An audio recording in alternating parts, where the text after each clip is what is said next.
Ibinalita mismo ng Department of Agriculture na mas mababa na ang presyo ng karamihan ng agricultural products. Para bigyan ng mukha ang balita, Mobile Journal, Francis Rivera.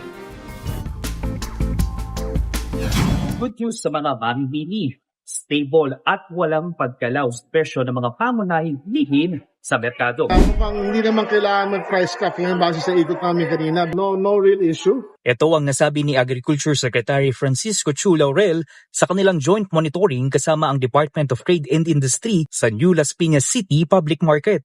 Karamihan kasi sa produkto, bumaba pa ang presyo. Ang dating 215 per kilo na manok, ngayon nasa 165 to 175 pesos na. Mula sa 400 pesos, nasa 310 to 325 pesos na ang kada kilo ng baboy.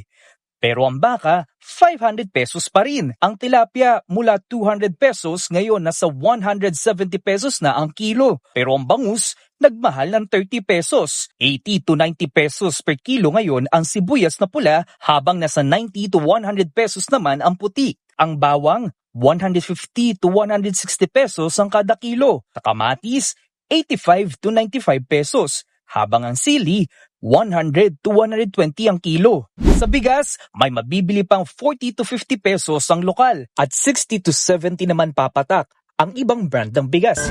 Paghandaan natin itong darating na El Nino, wag lang siguro may malaking sakuna na mangyari. Assuming wala okay, normal lang na tama sa ating climate, we should be okay, no problem.